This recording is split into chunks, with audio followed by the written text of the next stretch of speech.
శ్రీ సచిదానంద సమర్థ సద్గురు సాయి మహారాజ్కి జై. సాయి బిడ్డలందరికీ కూడా సాయినాథన్ ఆశీర్వాదాలతో మనం గురుచరిత్ర పారాయణము 41వ అధ్యాయంలో ఉన్నామండి. నిన్న చెప్పుకున్నాం కదండి, స్వామి ఆశీర్వాదం కొరకు ఆయన అడగడము. అప్పుడు సాయిందేవుడు, స్వామి మిమ్ము శరణు పొందిన నన్ను దూరం చెయ్యవద్దు. సాయిందేవుడు అడుగుడండి, మీ సేవ చేసుకుని ఉంటానని.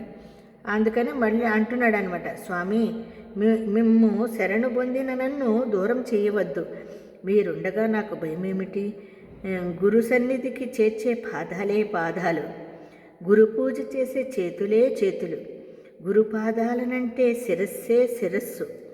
సర్వ అభిమానాలను నివారించి చూడండి, పురుషార్థాలు ప్రసాదించగల గురు కృప ఉండగా నాకు భయమేమిటి?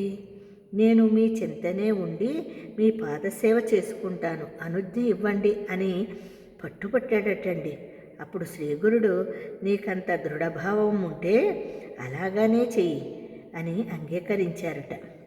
అతడు స్వామి సన్నిధిలో 3 నెలలున్న తర్వాత ఒకనాడు సాయంత్రము శ్రీగురుడు శిష్యులనెవ్వరినీ రావద్దని చెప్పి సాయిందేవుణ్ణి ఒక్కడనే సాయిందేవుణ్ణి ఒక్కడనే కూడా తీసుకుని సంగమానికి వెళ్ళారటండి. ఇంతలో మరి కొందరు శిష్యులు వచ్చి సంగమ స్నానం చేశారట.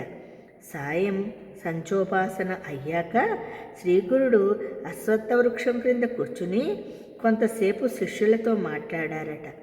కొంతసేపటికి వారంతా గాన్గాపురం వెళ్ళిపోయారు. శ్రీగురుడు సాయందేవుడు మాత్రమే అక్కడ ఉన్నారట.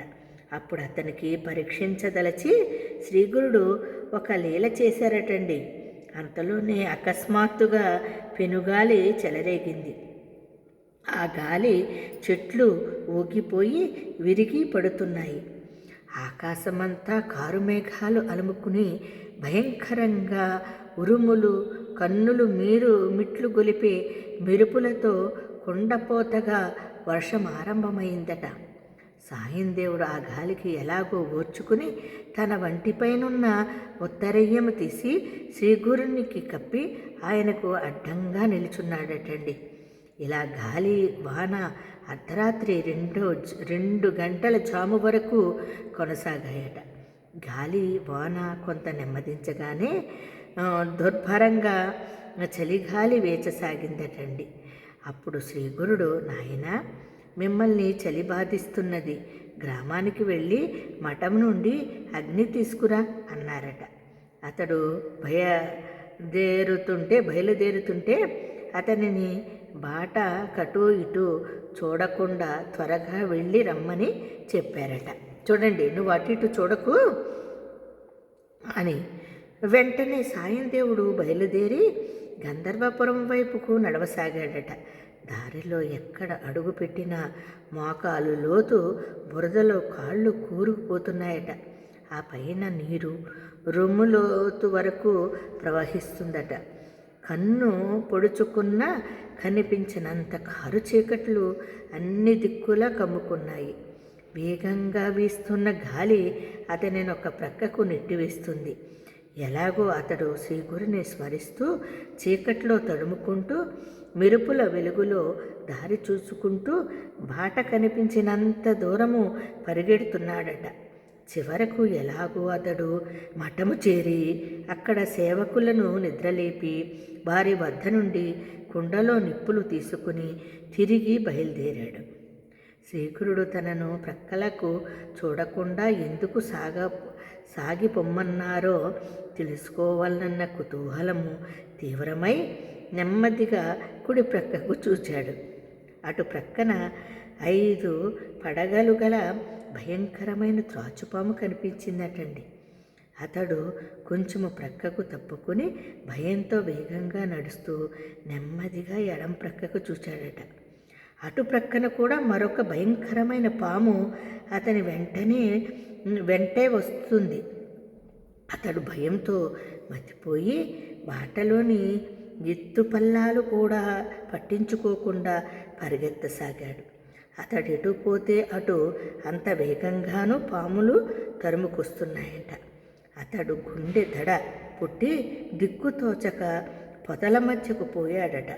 ఎటు పోవాలో తెలియక భయంతో నా పాములు బారి నుండి రక్షించమని మనస్సులోనే శ్రీగురుని ప్రార్థించుకోసాగాడు. వెంటనే అతనికి కొంచెం భయం తగ్గి ఒక చక్కని బాట చిక్కింది. దాని వెంట పోగా కొద్దిసేపట్లోనే సంగమం వద్దనున్న రావి చెట్టు అతనికి కనిపించింది. ఆ ప్రాంతమంతా వేల కొద్దీ దీపాలతో వెలిగిపోతున్నట్లు కనిపిస్తున్నది. అక్కడ నుండి వేదఘోష అతనికి చక్కగా వినిపిస్తుంది. అతడు అటువైపుగా వెళ్ళి శ్రీగురుని సమీపించేసరికి అక్కడ ఆయన ఒక్కరే ఉన్నారటి. చూసారా, అతడికి అభయం వలన వర్షము ఆగిందని కూడా తెలియలేదు. ఆకాశంలో మబ్బులు ఎప్పుడు తొలగిపోయాయో కానీ పిండి ఆరబోసినట్లు పండు వెన్నెల వచ్చిందట. అతడు ఆ పాత్ర కింద పెట్టి నిప్పును ప్రజ్వలింపజేశాడట. భయం తగ్గిపోయి అతడు గురువు కేసి చూచేసరికి ఆ 2 పాములు ఆయనకు నమస్కరించి వెళ్ళిపోతున్నాయి. వాటిని చూడగానే అతనికి మరలా భయమేసింది. శ్రీగురుడు నవ్వి, భయపడవద్దు, నిన్ను రక్షించడానికి ఆ పాములను మేమే పంపాము. గురుసేవ ఎంత కఠినమైనదో తెలిసిందా? కనుక ముందుగా ఆలోచించుకుని తగిన భక్తి విశ్వాసాలు ఉంటేనే అందుకు పూనుకోవాలి. కలి ప్రభావం వలన ఇంద్రియ చాపల్యము, అపప్రచారాలు మొదలైన అవరోధాలు ఎన్నో వస్తాయి.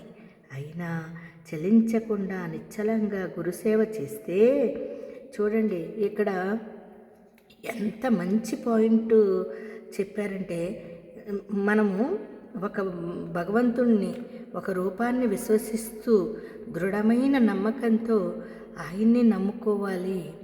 లేకుంటే చూడండి, మన దుష్టులు ఉంటారు కదా, దుష్టులు ఏం చేస్తారు, వాళ్ళకి నోటుకొచ్చినట్టు మాట్లాడతారు. అదేవిధంగా ఈరోజు బాబా గారిని దూషిస్తున్నారు. చూడండి, వాళ్ళు ఎంత దుర్మార్గులో చూడండి. ఎన్నో అపప్రచారకులు మొదలైన అవరాధాలు ఎన్నో వస్తాయటండి గురుసేవలో ఉన్నప్పుడు. అయినా చెలించకుండా నిశ్చలంగా గురుసేవ చేస్తే గురుకృప వలన సర్వము సిద్ధిస్తుందండి. యజ్ఞ యాగాదులు చేసేవారికి ఎన్నో విఘ్నాలు వచ్చి అవి తేలికగా నిష్ఫలమవ్వచ్చు. గురువు దగ్గరే ఉంటూ విశ్వాసముతో సేవ చేసేవాడు తెలియక అభిష్టాలు నెరవేరి కృతార్థుడవుతాడు. ఏకభావముతో ఆయనను ఆరాధించడమే ఉత్తమ సాధన. పతివ్రత తన భర్తను సేవించినట్లు సచ్చి శిష్యుడు తన గురువును విడవక నిడవలేని సేవిస్తాడు.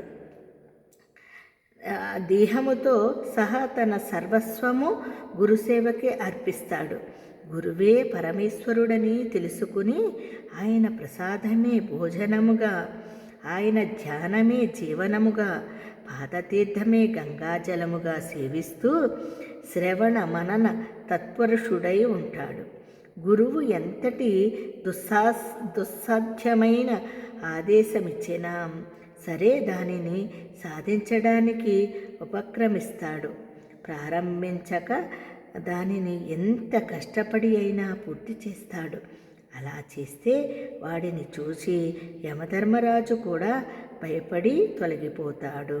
అప్పుడు సాయం దేవుడు నమస్కరించి, స్వామి, నేనేమి తెలియనివాణ్ణి, కృపతో గురుభక్తి ఎలాంటిదో వివరించండి. దాని సహాయముతో స్థైర్యము చిక్కించుకుని మీ చెంతనే ఉండి సేవిస్తాను అన్నాడు. అప్పుడు శ్రీ గురుడిలా బోధించారటండి. మరి ఎలా బోధించారో మళ్ళీ రేపు తెలుసుకుందామా? అంతవరకు అందరికీ సాయిరామండి. జై గురుదత్త, శ్రీ గురుదత్త.